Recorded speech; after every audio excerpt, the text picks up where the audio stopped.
broadcasting to you from our North Catholic studio in Cranberry Township with episode number 9 of our podcast on North Catholic Athletics.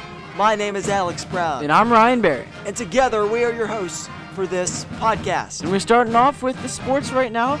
We're going into volleyball to start off, Alex, and they've had a successful season. They're hoping to carry that into their next game, which is actually tomorrow. But first off, they had an opening round victory against Keystone Oaks, Alex, and that was a good game for them. Won all 3 matches with a score of 25-14, 25-15, and it wasn't close. 25-15 again. Wasn't close. The Trojans won the opening round very easily, as we just said. They were led by their senior outside hitter, setter Richard Kaminsky, with 24 assists and 5 kills. And then junior outside hitter, setter Andrew Eubinger, had 17 kills and 12 assists. And Ben Sobel and Dominic Ruvetti each had 9 kills for the Trojans, and the outside hitter Ian Doherty had 5 kills as well, Alex. And they advanced to the Elite Eight to play against Montour, and they were victorious in that one with a 3-0 sweep again. But these are a lot closer games, really Alex. close. They're kind of nail biters. Absolutely. 25-20, 25-23, and then they finished off with a 25-20 again victory against Montour, and it was a good game, Alex. Yep, but that's about it's still a sweep, but that's about as close of a sweep as you can get. Yep, but you got this sweep, Absolutely. And you didn't really have to sweat that much in the third set. And then they were led in that one by Richard Kaminsky again. No surprise, 17 assists, 6 kills. Andrew Eubinger, 16 kills and 5 assists. But in the same, then Sobel Ben and Rivetti. Sobel, Rivetti, 7 kills and 5 kills. The defense was again anchored by Brendan Shantz, who's been their defensive specialist all year. They will now play Ambridge, and I guess the Final Four, you could say. And this is a big matchup. They played Ambridge twice this year. They won one, lost one. And that last win actually got them section champions. That was a big game. Huge They were game. down 2-1, came back and won 3-2. This is going to be a fun one. It's at North Allegheny, 6 p.m. Tuesday, the 25th. So that's tomorrow. I don't know if they're selling tickets, but if they are, it'd be cool to check that out. And then if they win, they will play the winner of Seton LaSalle and Hopewell, and that's probably going to be Seton LaSalle, Alex.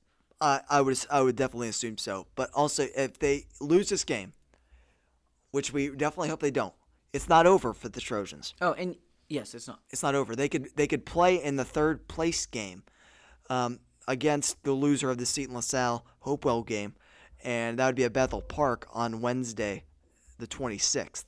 So we hope that doesn't happen, but that could happen. And so it's not over if that's the case, and they could still make it to states if they win that game. For these games, you can purchase tickets at www.gofan.co. Co, it says. Not .com, .co. $7 for semifinals and $10 for the final games. Yep, and we wish them the best of luck in those games. And now let's move on to the North Catholic girls softball team, who lost their first playoff game against Southmoreland. Even though they lost, Alex, they had a good team. They had a fantastic season. They lost Southmoreland. I think it was 11-5. Yes, they had a good season. And they did have a good season. It did end the way they wanted it to, but they're gonna work hard and try to come back next year even stronger. Now let's move on to the baseball team, and they started off. They've had one playoff game. It was a 7-1 win of Elizabeth Forward, and now they're playing a dark horse team that is Laurel Highlands. I've been reading articles that saying pick them as like a dark horse or secret team, be a little sneaky team, but hopefully North Catholic can handle them. That game is actually going on shortly, as right now it's 3:24, Monday, May 24th, and they're playing at 6:30 at Latrobe. And if they can get that win, they'll play the winner of Montour and Quaker Valley, Alex. This is a team that's came through a lot this year. They started off slow, but now they've really come into a zone the last 2 months.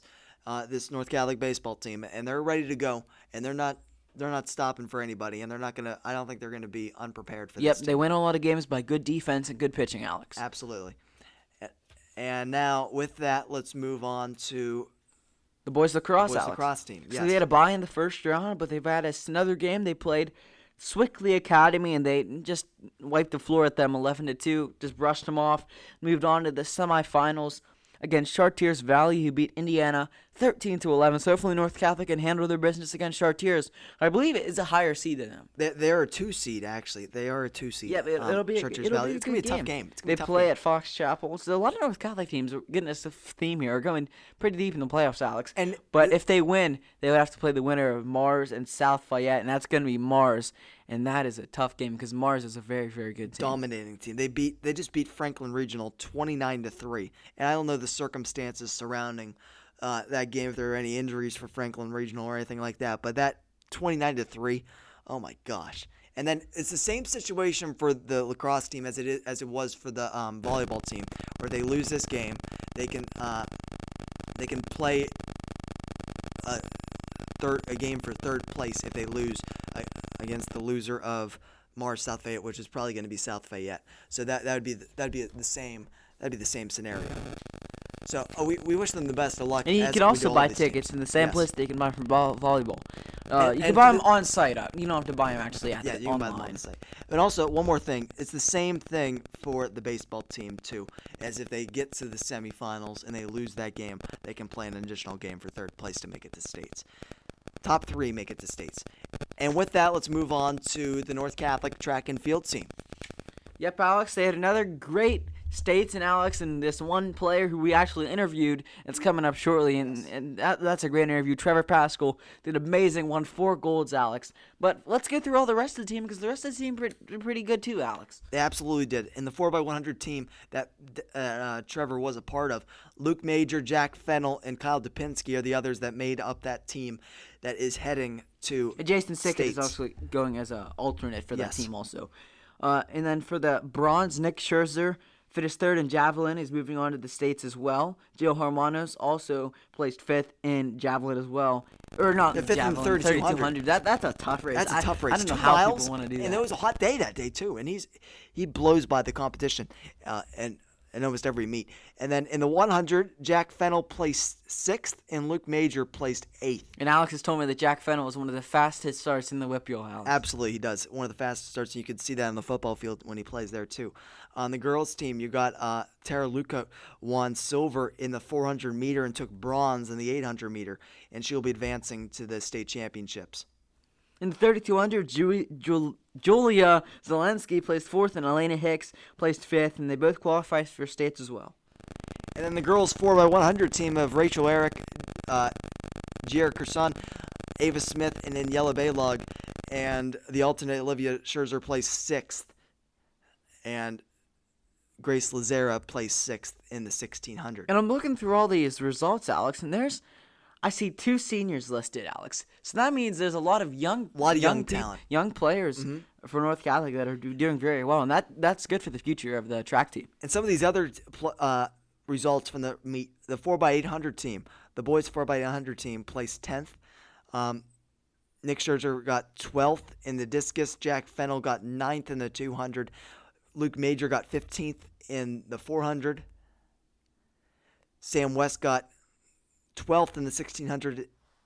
Grace Lazar got 14th in the 800. And long jump, Tara Luca got 12th, and Ava Smith got 15th. So a lot of success. Yeah, but a lot of success. Wishing the best of luck for the ones that are participating in states. And that was just a great season for them. And now, here's the interview that I had with Trevor Paschall, or me and Alex both had with Trevor Paschall. It was a great interview, and we hope you stay and listen to that. It was really good. We wish them the best of luck at his upcoming states competitions. We'd like to welcome to the program the WPIAL champion of the 100, 200, 400, and the 4x100 meter races, the 2A championships last Wednesday, and who is currently preparing for states in Shippensburg. Trevor Paschall, thank you for coming on today. Thank you guys for having me. Just looking at those races, Trevor, it just speaks to the impressiveness of this accomplishment. Did you think coming into that day that this was even a remote outcome?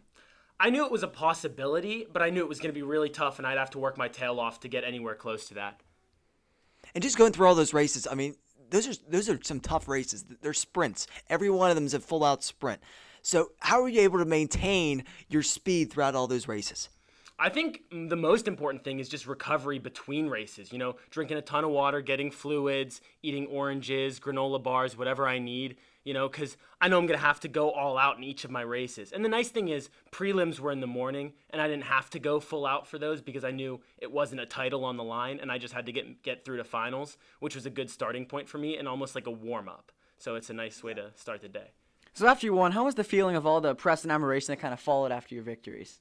I mean, it was amazing. I think the most excited I was after the relay because I received the baton. We were in third place, and I ran down 2 kids. And as I crossed the line, I was just I ran over to my teammates, and we were celebrating, and it was the coolest experience ever. And then at the 200, which was my final one, and I just it kind of dawned on me. I was like, wow, I just won 4 events in one day. It was insane. It was an awesome experience. Tell us about the preparation and the hard work that you've put in this season just to get to this point. I mean, it was really tough because I actually came off an ankle injury. I had a high ankle sprain during basketball season. So I knew I would have to work extra hard to, recover for that and then get back into the swing of things and get my body ready.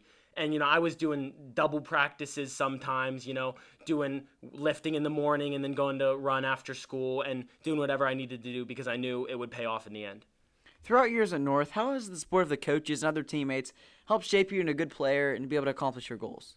Oh, I think having a great team environment is the most important thing because when you're there and you have your friends and your teammates and your coaches cheering you on, it motivates you to work even harder because they have high expectations from you. They know what you can accomplish, and you just want to prove them right.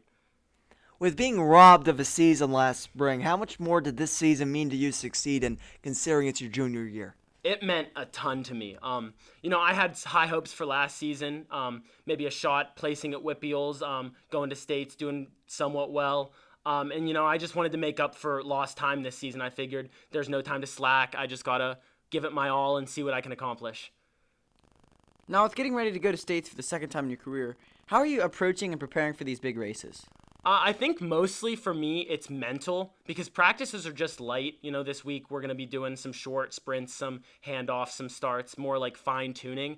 And it's just like preparing your body, eating well, mentally getting ready for the competition you're going to face, like race strategy, all that. So there's a lot that goes into it. For you, is it more about your race or is it about looking and studying what other people are doing when you're racing against them, or is it just all about what you can control? It's about me because you never know. There could be a kid that's 2 seconds faster than me in the 400, and if I go in scared of him and what this kid does, and it's gonna get in your head. Exactly, yeah. Exactly. And if say he has a bad race, then I'm thrown off because I worked my strategy around running behind him and then trying to catch him at the end. He has a bad race, that throws off my new strategy. So it's about me. I try to do the same kind of thing every time and not worry about what lane I'm in or who's next to me and just run my race and do the best that I can. And since you've won all these gold medals as a junior, what do you hope to improve upon to be able to accomplish in your senior year? I'd love to set a WPIAL record my senior year. I think that would be an awesome way to leave a mark, on the sports world of Pennsylvania. But, I'd love to go for some more gold medals and hopefully just compete well at states and see what happens. Going to states, what's the goal? Gold medal. Absolutely. And Trevor, we appreciate you coming on today, and we wish you the best of luck in states and to bring back some state PIAA gold. Thank you, man. Thank you for having me.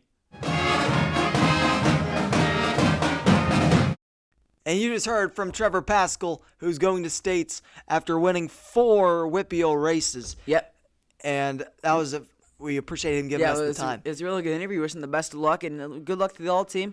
And this was a good podcast, Alex. And speaking of interviews, Ryan, be sure to listen to our bonus episode this week with Mr. Neil Walker, the former Pittsburgh Pirate and MLB player. Yep, that was a great interview, Alex. We thank him for doing that with us. And it's worth a listen. And also, you can listen to that one and listen to our interview with Eric Tangradi as well, which we did the week before. Those are both great interviews with great people, Alex. Absolutely. And this is our final North Catholic Athletics episode for this, you could say, semester. Yeah, we thank you all for listening, whoever listened, and we're going to start going strong next year in the fall. We thank you all for listening. Remember, we are your one-stop podcast for everything North Catholic athletics. Have a great summer.